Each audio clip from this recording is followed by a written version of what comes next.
Perhatikan gambar berikut ini.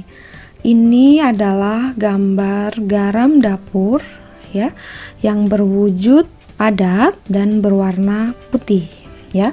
Garam dapur tersusun atas ion-ion natrium dan ion-ion klorin ya.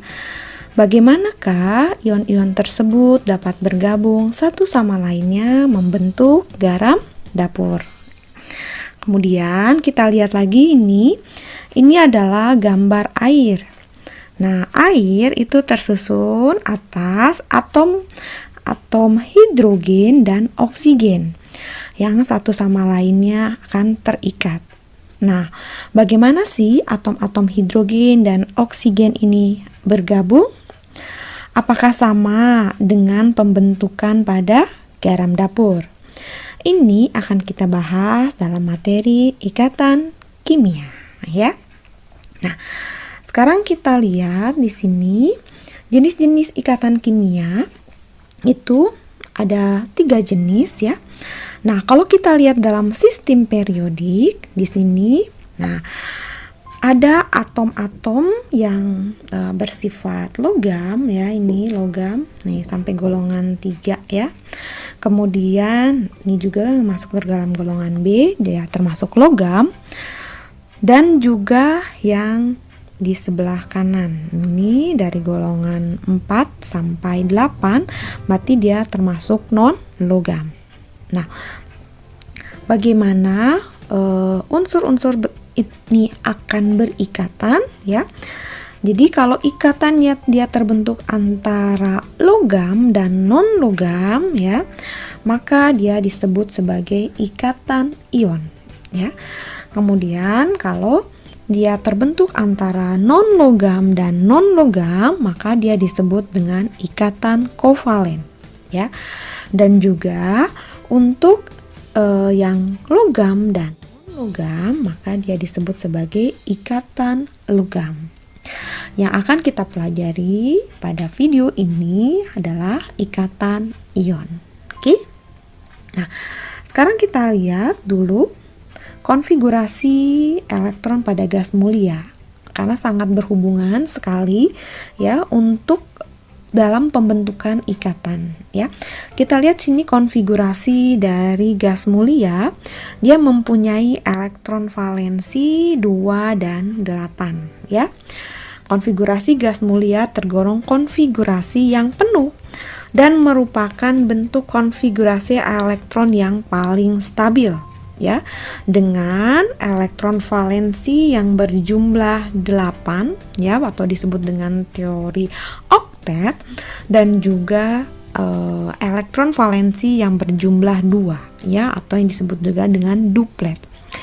Jadi gas mulia itu di alam dia sifatnya stabil karena dia mempunyai elektron valensi 2 untuk helium dan yang lainnya itu adalah 8 ya.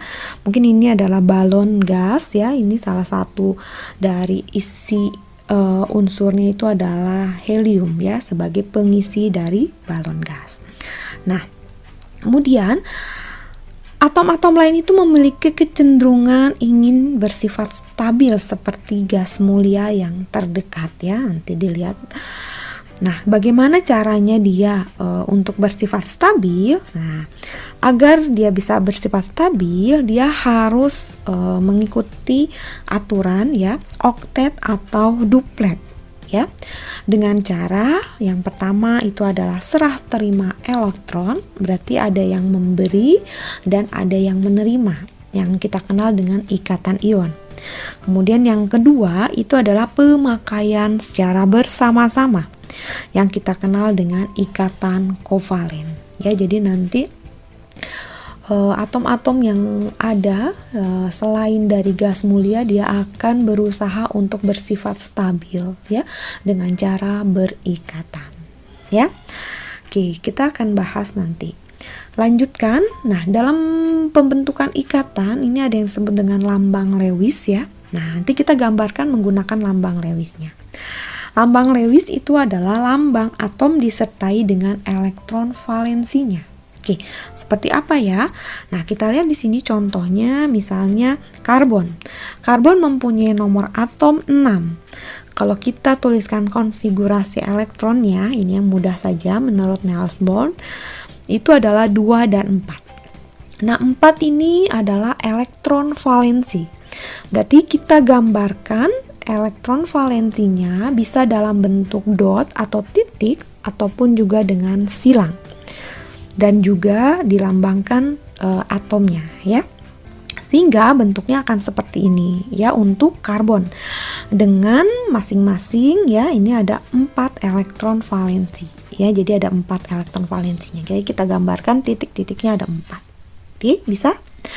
Nah, contoh lainnya misalnya di sini ada oksigen. Nah, oksigen dia mempunyai nomor atom 8. Kalau kita tuliskan konfigurasi elektronnya itu adalah 26. Berarti yang kita gambarkan itu adalah 6 elektron valensi yang tersebar pada atomnya ya. Kita tuliskan seperti ini ya bentuknya. Ya, O. Kemudian titik-titiknya ada 6. Ya, tersebar. Nah, ini ada yang berpasangan dan ada yang tidak berpasangan. Bisa? Nah, itu cara menggambarkan lambang Lewis atau struktur Lewis. Kemudian nih satu lagi adalah natrium. Natrium mempunyai nomor atom 11 ya. Kalau kita gambarkan konfigurasi elektronnya adalah 281. Maka elektron valensinya itu adalah 1, berarti kita gambarkan dengan titik 1 pada Na. Bisa? Oke, good. Nah, baru kita masuk ke dalam ikatan ion. Nah, apa itu ikatan ion? Ikatan ion adalah gaya tarik-menarik listrik antara ion yang berbeda muatan. Ya, di muatannya itu adalah muatan positif dan muatan negatif. Nah, ikatan ion juga disebut sebagai ikatan elektrovalen. Ya, nah, ikatan ion itu terbentuk ya tadi pertama adalah dia dari atom logam dan atom non logam ya berikatan, maka itu ikatan ion. Terbentuk karena adanya serah terima elektron ya dari ion positif ke ion negatif ya.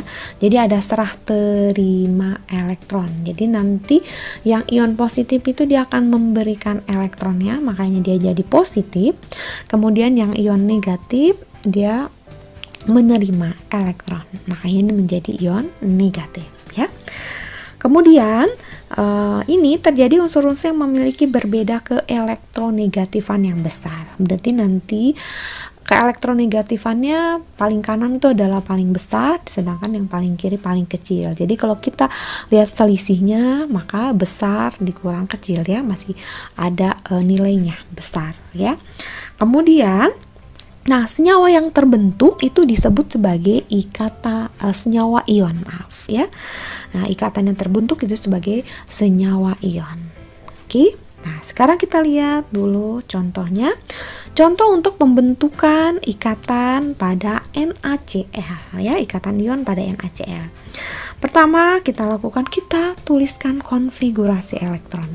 Jadi, di sini harus paham benar bagaimana cara menuliskan konfigurasi elektron ya. Ini ada di video Ibu sebelumnya pada struktur atom ya. Nah, Na mempunyai nomor atom 11, berarti kita tuliskan 281. Nah, tadi dikatakan bahwa unsur yang lain ya selain gas mulia dia akan bahkan berusaha untuk menjadi stabil ya.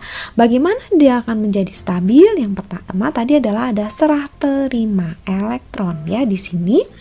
Berarti kalau satu elektron valensi di kulit terluar, nah supaya dia menjadi 8, nah nggak mungkin dia meminta 7 ya ke atom-atom yang lain, tetapi dia lebih cenderung untuk melepaskan 1 elektron ya.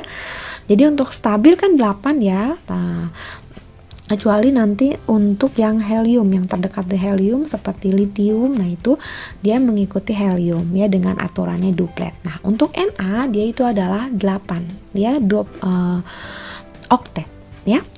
Nah, berarti dia cenderung untuk melepaskan satu elektron supaya elektron terluarnya itu adalah 8 ya. Maka dia untuk cenderung untuk melepaskan satu elektron, dia buang satu. Maka si Na ini elektron valensinya jadi 28. Nah, jadi dia stabil dengan 28. Sehingga dia akan menjadi ion. Ya, karena dia sudah melepaskan satu elektron. Maka jadinya Na+. Bisa dipahami? Oke. Kemudian kita lihat lagi untuk yang Cl. Cl nomor atomnya 17, berarti itunya konfigurasinya adalah 287 ya. Di sini dia mempunyai elektron valensinya 7 ya. Kalau 7 lebih baik dia nerima satu elektron supaya jadi 8 dibanding dia buang 7. Sayang banget ya, udah punya dibuang gitu ya. Jadi lebih baik dia minta satu elektron. Nah, minta satunya dari si Na ya, kebetulan ada Na ya. Nah, di sini maka dia cenderung untuk menerima satu elektron. Oh, dia menerima, maka konfigurasi elektronnya dia akan menjadi 288 ya, 8 elektron valensinya. Nah, ini udah stabil. Nah, dia berarti bentuknya menjadi ion, yaitu Cl-. Maka ini akan terjadi tarik-menarik antara ion positif dan ion negatif, maka terbentuklah si NaCl ya, atau yang disebut juga dengan senyawa ion NaCl. Bisa dipahami ya?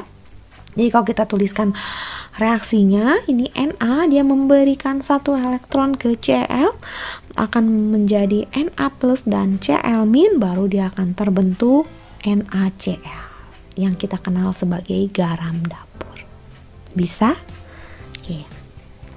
Kita lanjutkan dulu satu soal lagi ya. Contohnya pembentukan ikatan ion pada CaCl2 atau yang disebut dengan kalsium klorida ya. Nah, berarti kita tuliskan konfigurasi si Ca. Ca mempunyai nomor atom 20 ya, nanti biasa nomor atom diketahui atau kamu bisa lihat dalam sistem periodik ya. Nah, ini dia konfigurasi elektronnya adalah 2882 ya. Dia mempunyai elektron valensi 2 ya. Berarti dia lebih baik buang 2 atau nerima 6 ya. Lebih baik dia buang 2 ya. Dia lebih baik melepaskan 2 elektronnya. Kalau dia melepaskan, maka dia akan menjadi ion, tapi dia stabil dengan 8 elektron valensi ya. Maka karena dia melepas 2, maka ionnya menjadi kalsium 2+ ya, Ca2+ karena lepasnya 2 ya. Kemudian kita lihat Cl. Cl masih ada di sini. Nah, Cl itu dia menerima satu elektron ya. Jadi dia cenderung menerima satu elektron. Nah, karena Ca-nya itu lepas 2 dan baru diambil satu oleh Cl, maka Cl-nya harus ada 2 ya. Nah, Cl-nya harus ada 2. Jadi satu lagi ya, elektronnya tidak berkeliaran ya.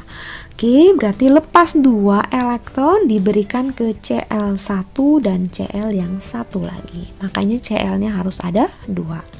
Sehingga konfigurasi Cl dia stabil dengan 288 dan menjadi ionnya itu adalah Cl2-. 2Cl-. Maaf ya. Cl-nya ada 2 dan dia -1.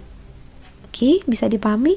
Nah, ini akan terjadi gaya tarik ya antara ion positif dan ion negatif. Maka akan terbentuklah CaCl2 atau kalsium klorida. Bisa?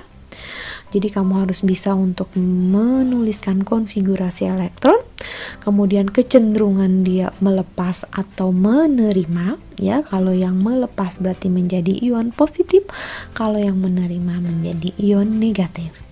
Lepasnya berapa ya, berarti itu jumlah ionnya. Bisa dipahami? Oke. Kemudian kita lanjutkan dulu. Nah, ini bentar. Nah, ini prosesnya, ini Ca, maka akan dia berikan ke Cl satu-satu ya. Nah, diberikan satu-satu. Kemudian ini maka akan menjadi Ca2+ dan juga Cl minnya ada 2 ya. Maka akan terbentuk dia itu adalah CaCl2. Oke. Bisa dipahami sampai sini ya. Jadi Ca ditambah 2Cl atau menjadi ion dulu, Ca2+ ditambah 2Cl min, maka akan menjadi CaCl2. Bisa dipahami sampai sini dari 2 contoh pembentukan ikatan ion. Oke. Kemudian kita lanjutkan ke sifat senyawa ion. Nah, sifat senyawa ion yang pertama adalah kristalnya keras tetapi rapuh. Apabila senyawa ion dipukul, akan terjadi pergeseran posisi ion positif dan negatif dari yang semula berselang-seling menjadi berhadapan langsung.